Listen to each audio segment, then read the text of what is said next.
Voici la traduction en français avec des noms français, en maintenant la longueur originale de l'histoire. Un magnate tourmenté par la culpabilité observait sa fille inconsciente dans un lit d'hôpital. Il regrettait profondément de ne pas avoir été aussi présent qu'il aurait dû l'être. Soudain, un perroquet entre dans la chambre et prononce des paroles impressionnantes. L'homme d'affaires s'effondre en larmes, n'en croyant pas ses oreilles. Avant de découvrir cette histoire émouvante, n'oubliez pas de vous abonner à la chaîne. François Dupont ajusta sa cravate de soie italienne tout en observant Paris du haut de son bureau au 45e étage. Le reflet dans la vitre blindée montrait un homme de 50 ans, aux cheveux gris soigneusement taillés et un costume sur mesure qui coûtait plus cher qu'une voiture ordinaire. Ses yeux d'un brun profond portèrent le poids d'innombrables négociations et victoires dans le monde des affaires. Son téléphone portable vibra pour la 5e fois ce matin-là. C'était Marie, son ex-femme, probablement en train d'appeler pour parler de Sophie, leur fille de 16 ans qu'il connaissait à peine. Il ignora l'appel. Il avait une réunion importante avec des investisseurs chinois dans 10 minutes et ne pouvait pas se permettre de distraction familiale. « Monsieur Dupont, les représentants de Chang Industries sont arrivés », annonça sa secrétaire par l'interphone. « Faites-les entrer dans 5 minutes, répondit-il, ajustant les manches de sa chemise.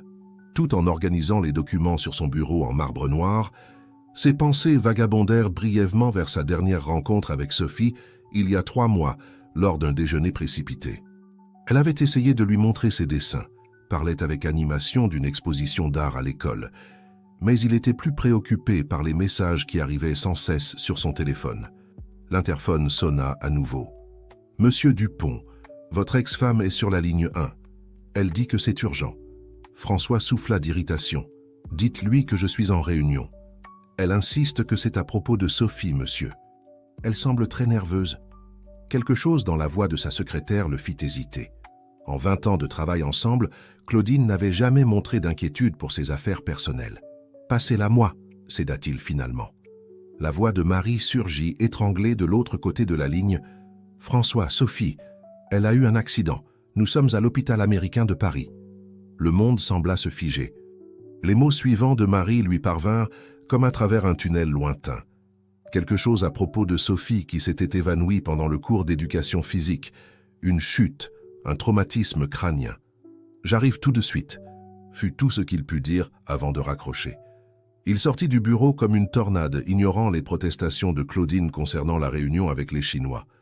Dans l'ascenseur, ses mains tremblaient tandis qu'il tapait un message à son avocat pour qu'il s'occupe de la situation avec les investisseurs. Sur le trajet vers l'hôpital, les souvenirs l'assaillaient sans pitié.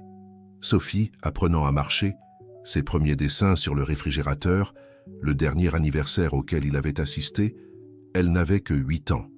Après cela, il envoyait toujours des cadeaux coûteux avec des cartes signées par sa secrétaire. Quand il arriva à l'hôpital, il trouva Marie à l'accueil. Ses yeux rouges et son visage marqué trahissaient des heures de pleurs. « Où est-elle » demanda-t-il, sentant son cœur battre dans sa poitrine. « En soins intensifs. Les médecins sont avec elle maintenant, » répondit Marie, la voix tremblante. « Elle est dans le coma, François. » Le mot le frappa comme un coup de poing dans l'estomac. Coma. Sa fille, sa petite Sophie, était dans le coma. Tout son empire d'entreprise, ses comptes bancaires internationaux, ses contacts politiques, rien de tout cela n'importait maintenant. Pour la première fois depuis des décennies, François Dupont se sentit complètement impuissant. C'est alors qu'il remarqua quelque chose d'inhabituel, un perroquet aux couleurs vives, perché près de la fenêtre de la salle d'attente. C'était Théo, le perroquet de compagnie qu'il avait offert à Sophie pour son dernier anniversaire, une autre tentative ratée de compenser son absence par des cadeaux coûteux. « Que fait-il ici » demanda-t-il confus. « Sophie ne se sépare jamais de lui » expliqua Marie. « Quand ils l'ont amené, il est venu avec elle dans la voiture.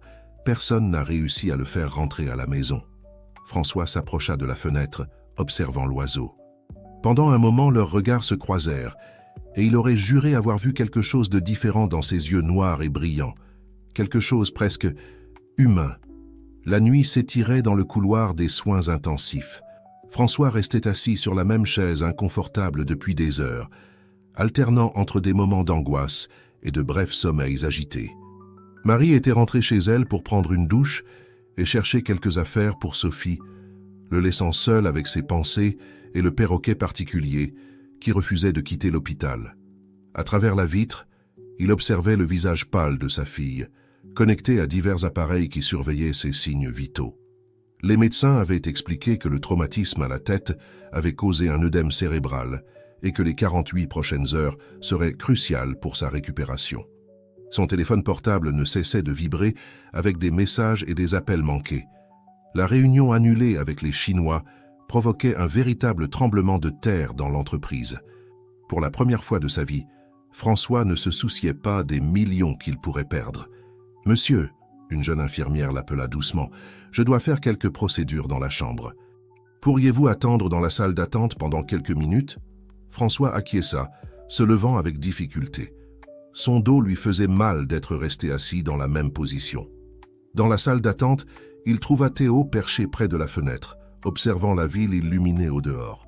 Il s'assit près du perroquet, se sentant étrangement réconforté par sa présence.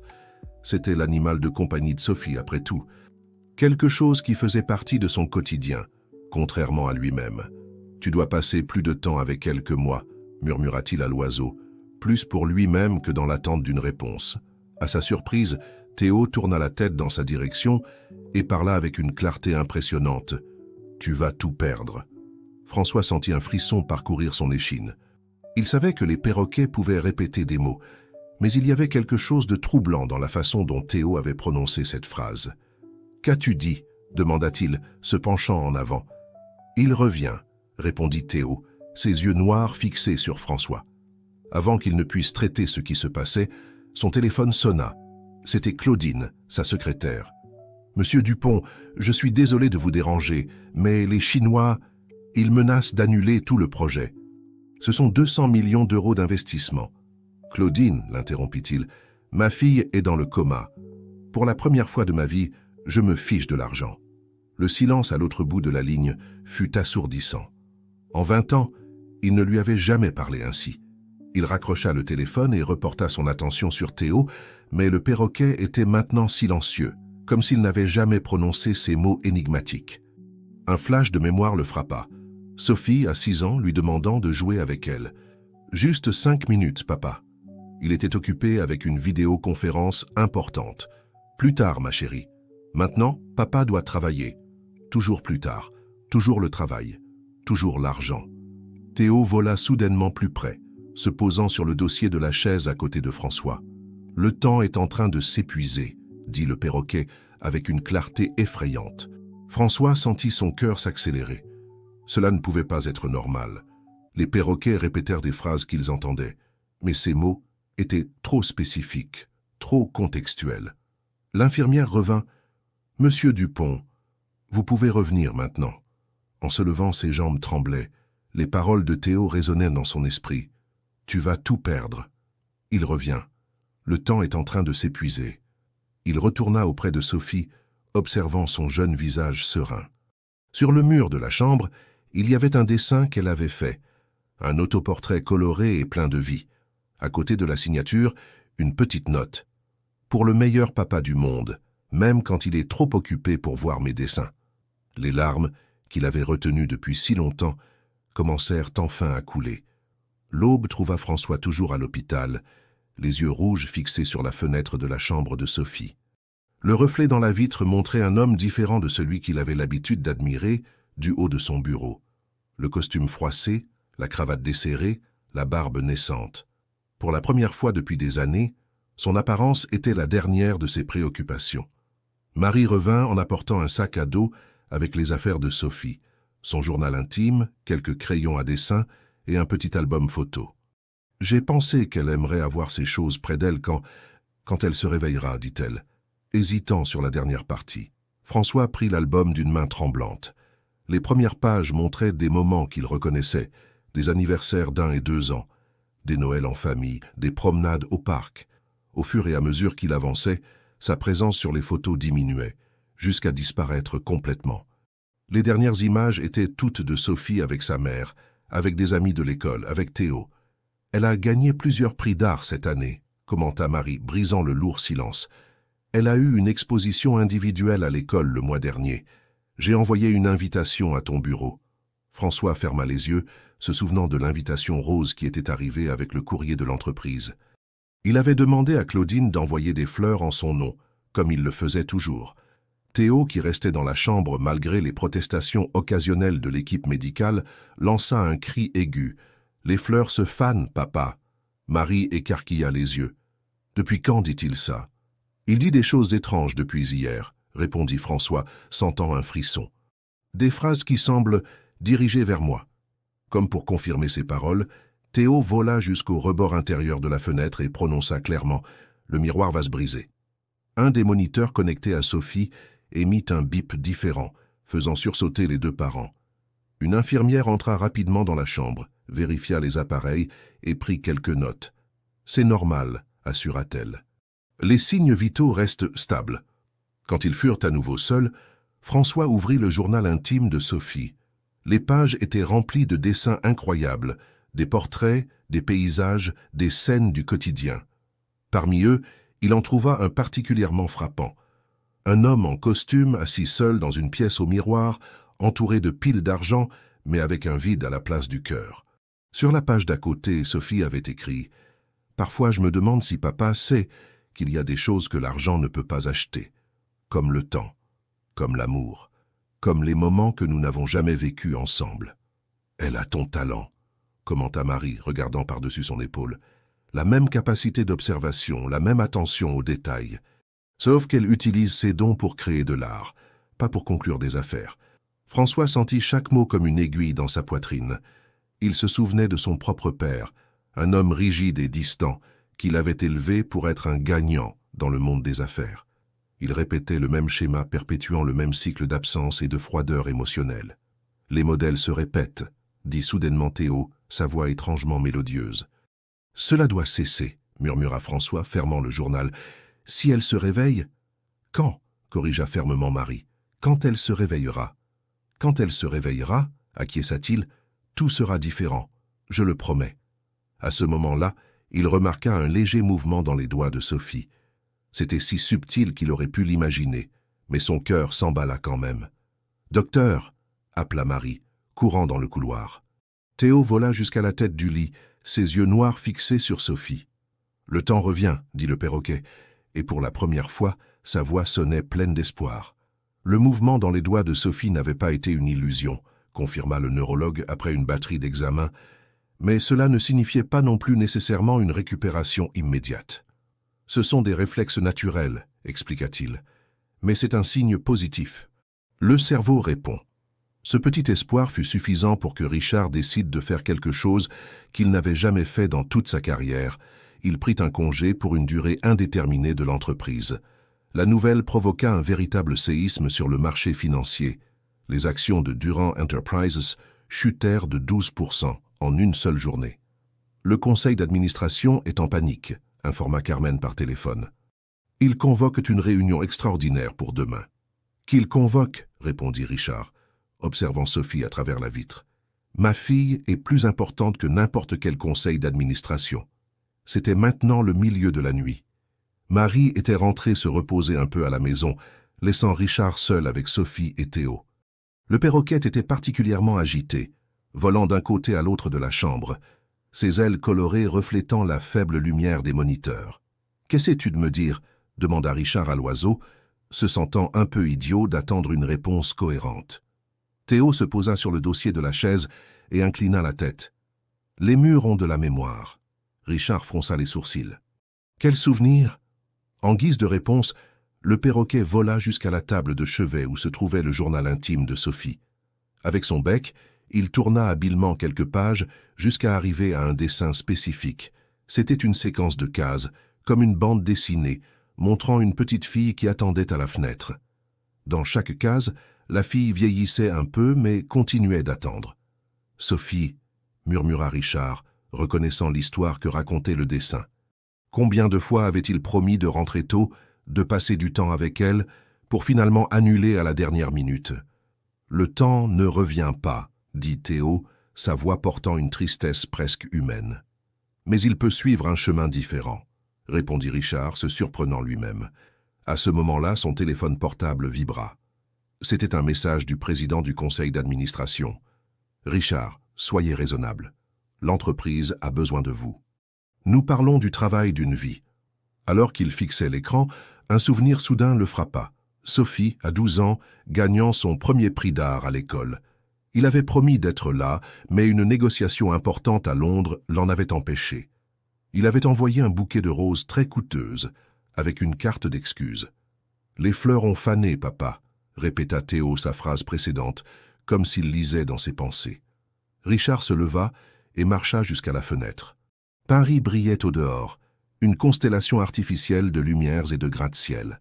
Son empire était parmi ses bâtiments, le travail d'une vie, comme l'avait dit le président du conseil d'administration. Mais là, reflété dans la vitre de la fenêtre de l'hôpital, il vit quelque chose de différent. Il vit l'homme du dessin de Sophie, celui avec le vide à la place du cœur. Il vit son propre père, toujours absent, toujours occupé. Il vit le cycle qu'il perpétuait. « Monsieur Durand ?»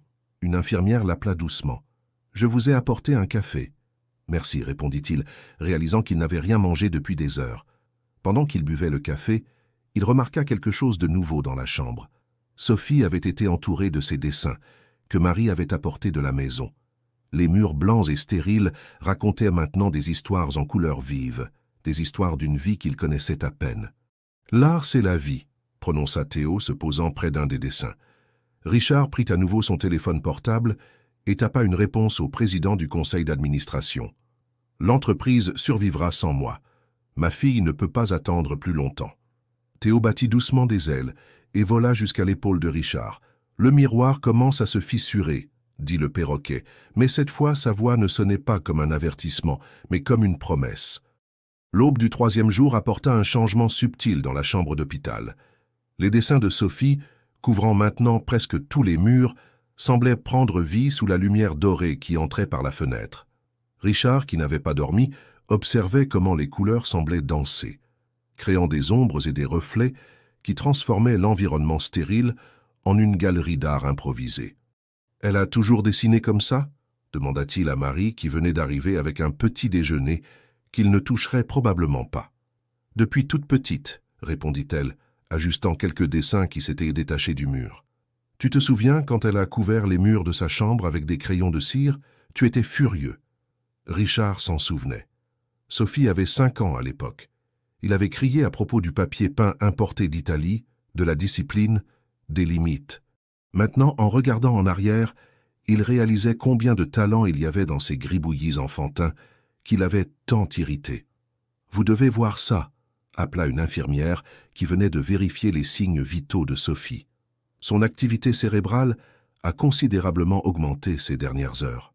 Richard et Marie s'approchèrent des moniteurs, essayant de comprendre les graphiques et les chiffres qui clignotaient sur l'écran. Théo, qui était inhabituellement silencieux depuis la nuit précédente, vola soudainement jusqu'à la tête du lit de Sophie. « Les couleurs reviennent », annonça le perroquet, sa voix claire et mélodieuse. Comme pour répondre aux paroles de l'oiseau, les doigts de Sophie bougèrent à nouveau, cette fois avec plus de force. Ses yeux, bien que toujours fermés, présentèrent du mouvement sous les paupières. « Est-ce normal ?» demanda Richard au médecin qui venait d'entrer dans la chambre. « Ce sont des signes prometteurs », répondit le spécialiste, examinant les pupilles de Sophie avec une petite lampe. « Le cerveau montre plus d'activité. Continuez à lui parler. Montrez-lui que vous êtes là. » Richard tira une chaise plus près du lit et pour la première fois depuis son arrivée à l'hôpital, commença vraiment à parler à sa fille. Pas de business, pas d'attente ou de déception, mais de ses dessins. « Celui-ci, dit-il tenant un portrait à l'aquarelle, est impressionnant, Sophie. La façon dont tu as capturé la lumière dans les yeux du modèle, ça me rappelle Rembrandt. » Marie le regarda avec surprise. « Je ne savais pas que tu t'y connaissais en art. » « Ma mère était restauratrice, révéla-t-il, sans quitter des yeux le dessin. Avant de partir, elle m'a beaucoup appris sur l'art classique. Mais après son départ, mon père a dit que l'art ne payait pas les factures. » Théo vola jusqu'à un dessin spécifique sur le mur, un portrait d'une femme aux longs cheveux et au sourire doux. « La mémoire vit dans les couleurs, » dit le perroquet. Richard se leva, s'approchant du dessin. C'était sa mère. Sophie ne l'avait jamais connue, mais d'une certaine manière, elle avait capturé son essence à travers de vieilles photographies. « Elle a le même don que toi », commenta doucement Marie. de voir au-delà de la surface. À ce moment-là, un son doux remplit la pièce. Une mélodie provenant du téléphone portable de Sophie qui était posé sur la table. C'était l'alarme qu'elle programmait tous les matins pour aller à l'école. « Les couleurs du matin », fredonna Théo, volant en cercle dans la pièce. Et puis, comme si la mélodie était une clé magique déverrouillant une porte, les yeux de Sophie commencèrent à s'ouvrir lentement. D'abord une fente, puis un peu plus, jusqu'à ce que son regard rencontre celui de son père. « Papa ?» Sa voix était faible, presque un murmure. Richard sentit ses jambes faiblir. Marie courut appeler l'équipe médicale, tandis que Théo se posait doucement au pied du lit, ses plumes colorées brillant intensément sous la lumière du matin. « Je suis là, ma fille », répondit Richard, tenant la main de Sophie. « Et je ne vais nulle part. »« Tu es venu voir mes dessins ?» demanda-t-elle, encore confuse. Les larmes vinrent enfin, sans aucune résistance. « Je suis venu voir chacun d'entre eux, » répondit-il. « Chacun d'entre eux. Et ce sont les œuvres les plus importantes que j'ai jamais vues de toute ma vie. » Les jours qui suivirent le rétablissement de Sophie furent une montagne russe d'émotions. Les médecins effectuaient des examens constants, s'assurant qu'il n'y avait pas de séquelles du traumatisme. Au soulagement de tous, à part un léger mal de tête et quelques souvenirs confus de l'accident, Sophie se rétablissait extraordinairement bien. Richard ne quitta pas l'hôpital un seul jour. Son téléphone portable continuait de sonner sans cesse, mais il restait maintenant silencieux dans le tiroir de la table de chevet. Le monde des affaires qui consumait auparavant chaque seconde de son existence semblait maintenant lointain et insignifiant. « Papa !» appela Sophie un après-midi tranquille, alors qu'elle dessinait dans son carnet de croquis. « Pourquoi ne m'as-tu jamais parlé de grand-mère, de son métier de restauratrice d'art ?» Richard, qui observait attentivement chaque trait que sa fille faisait sur le papier, sentit un nœud dans sa gorge. « Je pense que ça faisait trop mal d'en parler. »« Les couleurs guérissent à la douleur », prononça Théo depuis son perchoir improvisé près de la fenêtre. Sophie sourit au perroquet. « Il est différent depuis que je me suis réveillée. Plus sage. »« Tu ne trouves pas étrange les choses qu'il dit ?» demanda Richard, toujours intrigué par les messages mystérieux de l'oiseau. « Théo a toujours été spécial, » répondit Sophie, ajoutant des ombres douces à son dessin. « Mais je pense qu'il attendait que tu sois prêt à écouter. » Richard observa le nouveau dessin prendre forme sous les mains habiles de sa fille. C'était lui-même, mais pas l'homme d'affaires au costume impeccable. C'était lui tel qu'il était maintenant, avec sa barbe naissante, ses manches retroussées, assis à côté de son lit. « Tu m'as toujours dessiné ?» demanda-t-il, remarquant la technique affinée dans les traits. « Toujours », répondit-elle sans quitter des yeux le papier. « Même quand tu n'étais pas là. Surtout quand tu n'étais pas là. » La culpabilité serra sa poitrine, mais avant qu'il puisse répondre, Marie entra dans la chambre portant une vieille boîte. « Regarde ce que j'ai trouvé en nettoyant le grenier », annonça-t-elle, posant la boîte sur le lit. « Ce sont les anciens outils de restauration de ta mère, Richard. J'ai pensé que Sophie aimerait les voir. » Avec précaution, Richard ouvrit la boîte qu'il n'avait pas vue depuis des décennies. L'odeur de vieilles peintures et de vernis apporta une vague de souvenirs. Sa mère travaillant sur des toiles centenaires, expliquant patiemment les pigments et les techniques, son doux sourire quand il montrait de l'intérêt pour apprendre. « L'art est un pont entre les âmes », prononça Théo, volant près de la boîte. Sophie prit un vieux pinceau, passant délicatement ses doigts sur les poils. « Tu peux m'apprendre ce qu'elle t'a appris, papa ?» Richard sentit quelque chose s'éveiller en lui, une connexion longtemps endormie, un talent réprimé pendant des décennies de chiffres et de tableurs. « Je peux essayer, » répondit-il, la voix chargée d'émotion. « Le temps perdu revient en nouvelles couleurs, » dit Théo, maintenant perché sur l'épaule de Sophie. Marie observait la scène, les larmes aux yeux. C'était la première fois depuis des années qu'elle voyait Richard et Sophie véritablement connectés, unis par quelque chose de plus profond que des obligations familiales. « Il y a une toile vierge dans ma chambre, » commenta Sophie, ses yeux brillants d'anticipation. « Quand je sortirai d'ici, on pourrait peindre quelque chose ensemble. » Richard regarda sa fille, regarda vraiment, et vit non seulement l'artiste talentueuse qu'elle était devenue, mais aussi la petite fille qui avait toujours attendu un moment comme celui-ci avec son père. « Ce serait un honneur, » répondit-il, et pour la première fois depuis des années, son sourire atteignit ses yeux. Théo battit doucement des ailes, répandant quelques plumes colorées sur le lit. « Le miroir se reconstruit, » dit-il. « sa voix mélodieuse résonnant dans la chambre. Le jour de la sortie de l'hôpital de Sophie arriva avec un mélange de soulagement et d'appréhension. Richard, qui ces dernières semaines s'était pratiquement installé à l'hôpital, se trouvait maintenant face au défi de se réintégrer dans la vie quotidienne, non pas comme l'homme d'affaires impitoyable qu'il avait été, mais comme le père qu'il était déterminé à devenir. « Tu es sûr que tu ne veux pas que je reste avec elle aujourd'hui ?» demanda Marie pendant qu'elle aidait Sophie à ranger ses affaires. « Tu dois avoir beaucoup de travail en retard. » Richard secoua la tête. « Non, je veux être là. En fait, » il hésita un moment. « J'ai demandé un congé prolongé à l'entreprise. Je pourrais même envisager de m'en éloigner définitivement. » Le silence qui suivit ne fut brisé que par le battement d'ailes de Théo qui vola sur l'épaule de Sophie. « Les priorités se réalignent, » dit le perroquet, comme s'il approuvait la décision. Sur le chemin du retour, Richard observait Sophie dans le rétroviseur. Elle regardait par la fenêtre avec fascination, comme si elle voyait la ville pour la première fois. « Tout semble si vivant », commenta-t-elle, ses doigts traçant des formes invisibles sur la vitre. En arrivant à la maison du bois, Richard remarqua à quel point l'endroit semblait froid et impersonnel. Les murs blancs immaculés, les meubles design, tout criait showroom plutôt que foyer. « Je pense qu'on a besoin de donner une nouvelle vie à cet endroit », commenta-t-il en portant les valises de Sophie. « Je peux peindre les murs ?» demanda Sophie, une lueur espiègle dans les yeux. Richard rit, se souvenant de l'incident de la craie des années auparavant. « Tu sais quoi? Tu peux. On va transformer cette maison en une galerie d'art vivante. » Les yeux de Sophie s'écarquillèrent de surprise et de joie. « Vraiment? Vraiment, confirma-t-il. Mais d'abord, que dirais-tu de commencer par cette toile blanche dans ta chambre ?» Alors qu'ils montèrent les escaliers, Théo volait au-dessus d'eux, ses plumes colorées contrastant avec l'environnement monochrome de la maison. « Les murs chantent quand ils sont peints avec amour », déclara le perroquet. Dans la chambre de Sophie, la grande toile blanche attendait, comme une promesse de possibilités infinies. Richard ouvrit la boîte contenant les anciens outils de sa mère, l'odeur familière des peintures et des vernis remplissant l'air. « Par où commençons-nous » demanda Sophie, sa voix mêlant anxiété et excitation.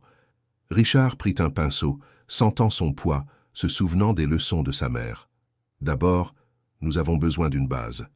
Quelque chose qui représente un nouveau départ. » Ensemble, père et fille commencèrent à couvrir la toile de douces teintes de bleu et de vert, créant un fond qui rappelait un ciel à l'aube. Richard fut surpris de voir combien de techniques il se rappelait encore, et à quel point il était naturel de travailler aux côtés de Sophie. « Tu as un don incroyable », commenta-t-il, observant comment elle mélangeait les couleurs avec précision. Sophie sourit, une légère rougeur sur ses joues. « J'ai appris seul pour la plupart, en regardant des vidéos, en pratiquant. » La réalisation de tout ce qu'il avait manqué frappa Richard comme un coup de poing dans l'estomac. Combien de moments comme celui-ci aurait-il pu partager au fil des ans? « Le passé est de la peinture sèche », parla doucement Théo, comme s'il lisait dans ses pensées. « L'avenir, une toile humide. » Inspiré par les paroles du perroquet, Richard plongea le pinceau dans un rouge vibrant. « Que dirais-tu d'ajouter quelque chose d'audacieux ici ?» suggéra-t-il, faisant un geste large sur la toile. Sophie acquiesça avec enthousiasme, et bientôt il riait et expérimentait, mélangeant couleurs et techniques, laissant la créativité couler librement. Des heures passèrent, sans qu'ils s'en aperçoivent, le monde extérieur oublié, tandis qu'ils créaient leur propre univers sur la toile. Quand ils firent enfin un pas en arrière pour admirer le travail, tous deux restèrent sans voix. La peinture était une explosion de couleurs et de formes, représentant une ville futuriste entourée d'une nature luxuriante, un équilibre parfait entre le monde que Richard connaissait et celui dont Sophie rêvait. « C'est magnifique !» murmura Sophie, des larmes brillant dans ses yeux.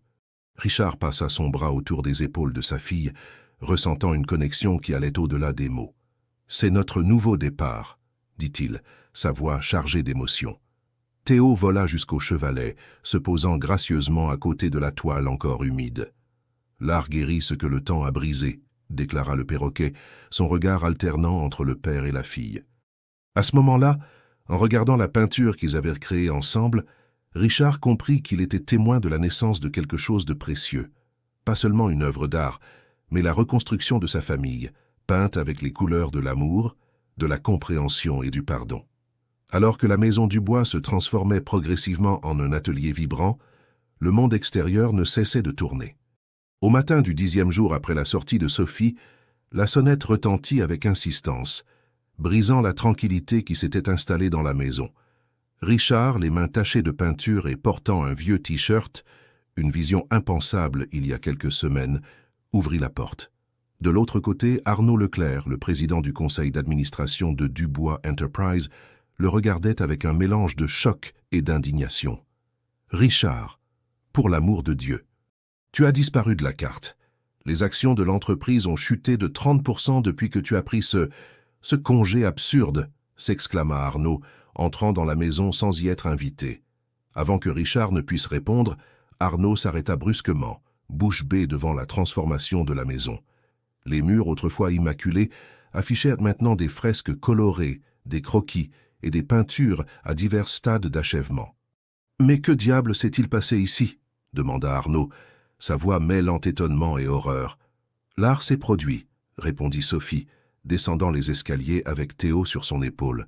« Bonjour, monsieur Leclerc. » Arnaud regarda de Sophie à Richard, luttant visiblement pour comprendre la scène devant lui. « Richard, nous devons parler, en privé. » Richard hésita un moment, puis acquiesça. « Sophie, ma chérie, peux-tu nous excuser quelques minutes ?»« Bien sûr, papa, » répondit-elle, lançant un regard inquiet avant de remonter les escaliers. « Les murs ont des oreilles, les peintures ont une mémoire, » prononça Théo avant de s'envoler, suivant Sophie. Dans le bureau, la seule pièce encore intacte de la révolution artistique, Arnaud déversa une série de graphiques et de rapports sur le bureau. « L'entreprise est au bord de l'effondrement, Richard. Nous avons besoin de toi de retour immédiatement. Le marché est en panique, les investisseurs fuient. » Richard regarda les papiers, les chiffres qui autrefois consumaient sa vie. Maintenant, ils semblaient si insignifiants. « Arnaud, » interrompit-il doucement, « as-tu déjà réfléchi à ce qui compte vraiment dans la vie ?» L'autre homme le regarda comme s'il lui avait poussé une deuxième tête. « Ce qui compte. Richard, nous parlons du travail d'une vie. De ton héritage ?» Richard marcha jusqu'à la fenêtre, observant le jardin où Sophie installait un chevalet. « Mon véritable héritage est là dehors, Arnaud, et j'ai passé des années sans m'en rendre compte. Tu jettes tout par la fenêtre à cause d'un passe-temps ?» demanda Arnaud, incrédule. « Ce n'est pas un passe-temps, » répondit Richard, sa voix ferme. « C'est une reconnexion avec qui je suis vraiment, avec ma famille, avec ce qui compte vraiment. » À ce moment-là, un doux bruissement d'ailes annonça l'arrivée de Théo qui se posa sur le bureau. « Le véritable empire se construit avec de l'amour, » déclara le perroquet. Arnaud fit un pas en arrière, effrayé. « Cet oiseau, il vient de... » Richard sourit. « Théo nous a beaucoup appris ces derniers jours. » Se tournant vers Arnaud, il continua. « Écoute, je n'abandonne pas l'entreprise, mais j'ai besoin de plus de temps.